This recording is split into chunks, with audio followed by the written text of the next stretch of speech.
আসসালামু আলাইকুম। হোম একাডেমির নতুন ভিডিওতে সবাইকে স্বাগত জানাচ্ছি। আজকে অষ্টম শ্রেণীর নতুন বইয়ের গাণিতিক অনুসন্ধান অধ্যায়ের অর্থাৎ প্রথম অধ্যায়ের 6 নম্বর পর্ব শুরু করতে যাচ্ছি। 5টি পর্ব আমরা শেষ করে ফেলেছি এবং প্রত্যেকটি পর্বের সাথে প্রতিটি পর্ব সংযুক্ত।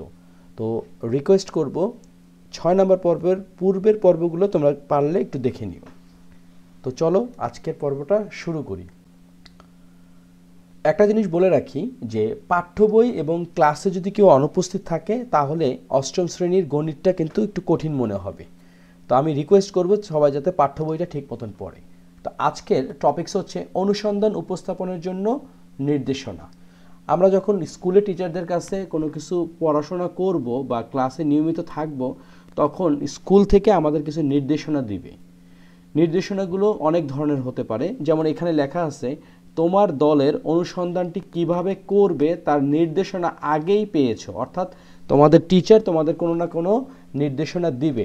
দলগতভাবে কাজটি হয়ে যাওয়ার পর কি কি করবে তার কিছু নির্দেশনা নিচে দেওয়া হইল।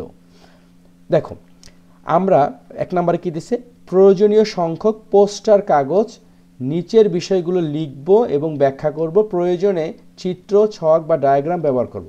আমরা প্রথমে যে কাজটা করব, স্কুলের নির্দেশনা অনুযায়ী বিভিন্ন ধরনের পোস্টারের কাগজ কালেক্ট করব এবং এখানে কিছু জিনিস লিখব। এখানে কিছু নির্দেশনা দেওয়া আছে, যেমন তোমাদের দেয়া অনুসন্ধানটি কি নিয়ে।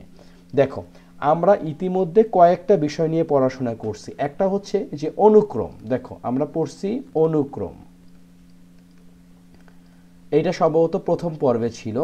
এরপরে আমরা করছি কি, একটা দড়ি দিয়ে বিভিন্ন ধরনের আকৃতি তৈরি করছি। এরপরে আমরা কি করছি, আমরা একটু যদি পিছনের দিকে তাকাই, যে আমরা যে কাজগুলো করছি, যে একটা হচ্ছে গিয়ে যে এরকম আমরা ছক দিয়ে কাজ করেছিলাম। যে একটা সমস্যা ছিল, যেটা হচ্ছে যে ছকের ভিতরে আমরা বিভিন্ন নাম্বারগুলো করছি এবং নামতা লিখছি। এই বিষয়গুলো কিন্তু আমরা অলরেডি করছি। এরপরে আমাদের যে কাজটা করতে হবে, যে দেখো এটা হচ্ছে গিয়ে ছক। এখন আমরা আর একটা জিনিস করছি, সেটা হচ্ছে যে সমৃদ্ধ সংখ্যা। সমৃদ্ধ সংখ্যা। তো এই যে বিষয়গুলো আমরা ইতিমধ্যে পড়ে ফেলেছি, এখান থেকে আমাদের যে কোনো একটা টপিকস নিয়ে কাজ করতে হবে। তো কথাটা হচ্ছে তোমাদের দেয়া অনুসন্ধানটি কি। আমরা ধাপে ধাপে এই যে ক থেকে 6 পর্যন্ত যে প্রশ্নগুলো আছে এগুলো সলভ করার চেষ্টা করব। এরপরে আছে কোন কোন প্রশ্নের উত্তর করলে তোমরা অনুসন্ধানটি সমাধান করতে পারবে। অর্থাৎ আমরা কোনো কাজ যখন শুরু করব তখন কিন্তু আমাদের মনের মধ্যে একটা প্রশ্ন থাকবে। যেমন আমরা চিন্তা করলাম যে সাভার হতে, বাংলাদেশের একটা জায়গার নাম হচ্ছে সাভার আর ঢাকার একটা জায়গার নাম হচ্ছে মতিঝিল। তো আমাদেরকে বললো সাভার থেকে মতিঝিল যেতে হবে। এখন আমাদের উদ্দেশ্য হচ্ছে মতিঝিল যাওয়া, কিন্তু এখানে আমাদের কিছু প্রশ্ন করতে হবে বা প্রশ্ন মনের মধ্যে চলে আসে যে আমরা কিভাবে যাব। আমরা কি বাসে যাব, নাকি সিএনজিতে যাব, নাকি অন্য কোনো পন্থায় যাব, সেটা। তো এরকম কোন কোন প্রশ্নের উত্তর করলে তোমরা অনুসন্ধানটি সমাধান করতে পারবো, সেই বিষয়টা কিন্তু আমাদেরকে জানতে হবে। এরপরের প্রশ্নটা কি, যে অনুসন্ধানটি সম্পাদন করার জন্য তোমাদের কি কি উপকরণ, জ্ঞান বা দক্ষতার প্রয়োজন। নিশ্চয়ই আমরা কোনো কিছু করতে গেলে আমাদের কিছু একটা জিনিসের প্রয়োজন। অনুসন্ধানটি কি কি ধাপে সমাধান করেছো তা ফ্লো চার্টের মাধ্যমে উপস্থাপন করার প্রয়োজন। দেখো, আমরা কয়েকটা পর্ব আগে একটা পর্বে তো দেখছিলাম ফ্লো চার্টের মাধ্যমে কিভাবে সমস্যা সমাধান করা যায়। অনুসন্ধানটির ফলাফল কি পেয়েছো, ফলাফল বিশ্লেষণ করে কি কি জিনিস আমরা শিখলাম এবং কোনো ধাপে কি কোনো ভুল করেছি কিনা এবং সেটার জন্য আমরা কি করছি। তো এই প্রশ্নগুলো আমরা একটা ধাপে ধাপে সমাধান করার চেষ্টা করি। দেখো, প্রথম প্রশ্নটা হচ্ছে তোমাদের দেয়া অনুসন্ধানটি কি নিয়ে। আমরা কিন্তু বেশ কয়েকটা জিনিস পড়াশোনা করছি। তো আমরা চাইলে সমৃদ্ধ সংখ্যা নিয়েও কাজ করতে পারি, অথবা আমরা আমাদের অনুসন্ধানটি অনুক্রম নিয়ে এটা নিয়েও করতে পারি। যে যেটা নিতে পারে। আমরা এখানে অথবা দিলাম, এটা অথবা, অর্থাৎ আমরা চাইলে সমৃদ্ধ সংখ্যা নিয়েও আমাদের এই প্রশ্নের উত্তরগুলো দিতে পারবো, অথবা আমরা অনুক্রম নিয়েও প্রশ্নগুলোর উত্তরগুলো দিতে পারবো। এরপরের প্রশ্নটা কি, যে কোন কোন প্রশ্ন করলে তোমরা অনুসন্ধানটির সমাধান করতে পারবে। আমরা করতে গেলে প্রথমেই আমাদের জানতে হবে সমৃদ্ধ সংখ্যা কাকে বলে এবং সমৃদ্ধ সংখ্যা নির্ণয় করার উপায় কি। সেম জিনিস আমরা যদি অনুক্রম নিয়ে করি তাহলে আমাদেরকে বুঝতে হবে যে ফলাফলগুলোকে ক্রমানুসারে সাজালে তাদের মধ্যে কি পার্থক্য একই থাকবে কিনা, এটা হচ্ছে আমাদের মনের মধ্যে প্রশ্ন। কোনো ফলাফল কি শূন্য হতে পারে কিনা, কোনো ফলাফলের পুনরাবৃত্তি হতে পারে কিনা, অথবা প্লাস বা মাইনাস চিহ্নের উপর কি ফলাফলের ছোট বা বড় হওয়া নির্ভর করে কিনা। যেমন আমাদেরকে বলছিল কি 4টি সংখ্যার ক্রম অনুসারে আমরা করেছিলাম 4, 5, 6, 7। এখানে আমরা যোগ বা বিয়োগ করে কতভাবে আমরা কাজটা করতে পারি সেটা কিন্তু দেখেছিলাম। এরপরে প্রশ্নটা হচ্ছে অনুসন্ধানটি সম্পাদন করার জন্য তোমাদের কি কি উপকরণ, জ্ঞান অথবা দক্ষতার প্রয়োজন। প্রথম কথা হচ্ছে গিয়ে নিশ্চয়ই আমাদের খাতা কলম লাগবে।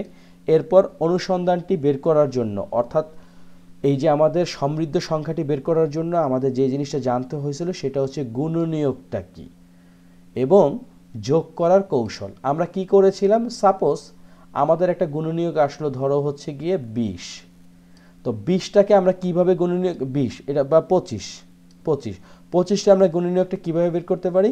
25 1 গুণ 25 হতে পারে, 5 গুণ 5 হতে পারে। তো এই ক্ষেত্রে আমরা কি কি পাইছি, 1, 5 এবং 25। অথবা 20-এর কথা যদি আমরা চিন্তা করি, 20 একে 20, 10 দোকানে 20, তারপরে 4 5 20।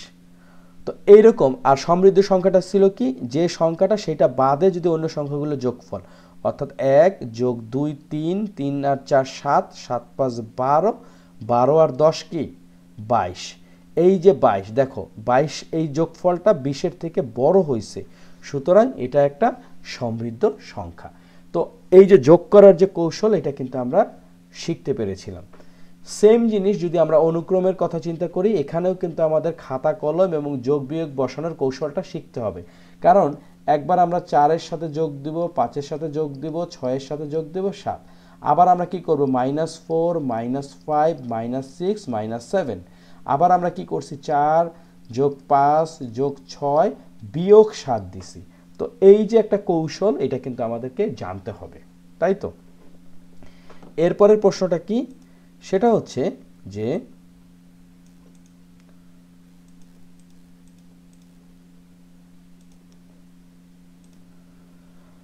দেখো ঘ নাম্বারে যে জিনিসটা বলছে সেটা হচ্ছে যে অনুসন্ধানটি কি কি ধাপে সমাধান করেছো তা একটি ফ্লোচার্টের সাহায্যে উপস্থাপন করো।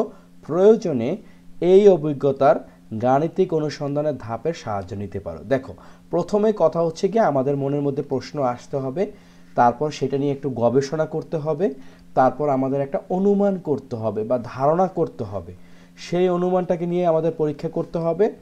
এখন আমাদেরকে দেখতে হবে এই পরীক্ষাটা কাজ করছে কিনা। যদি কাজ না করে তাহলে বুঝতে হবে আমাদের কোনো কিছু ভুল হয়েছে, আমাদের সংশোধন প্রয়োজন, আমরা আবার চলে যাব অনুমান পরীক্ষণের মধ্যে। কিন্তু যদি মনে করি যে পরীক্ষণটা আমাদের কাজ করছে, তাহলে আমাদের দুইটা প্রশ্ন আসতে পারে। একটা হচ্ছে ফলাফল অনুমানের সাথে আংশিক মিলছে বা একেবারেই মিলে নাই, এটা হইতে পারে। যদি না মিলে থাকে তাহলে আমরা নতুন করে প্রশ্নটা নির্মাণ করব এবং অনুমান বা ধারণা নির্মাণ পদ্ধতিতে আবার চলে যাব। এরপর আস্তে আস্তে আমরা সঠিক হওয়ার ফলে যখন এখানে আসব যে ফলাফল অনুমানের সাথে মিলছে, তখন আমরা কি করব, ফলাফলের প্রতিবেদন প্রকাশ করব।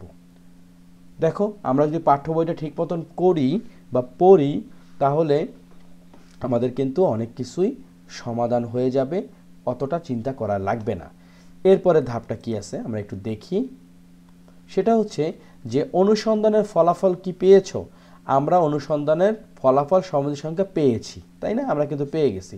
অনুক্রম কতভাবে সাজানো যায় আমরা সেটাও কিন্তু বের করে ফেলছি। আমাদের কিন্তু দুইটা উত্তর, মানে আমরা চাইলে সমৃদ্ধ সংখ্যা নিয়ে কাজ করতে পারি অথবা অনুক্রম নিয়ে কাজ করতে পারি।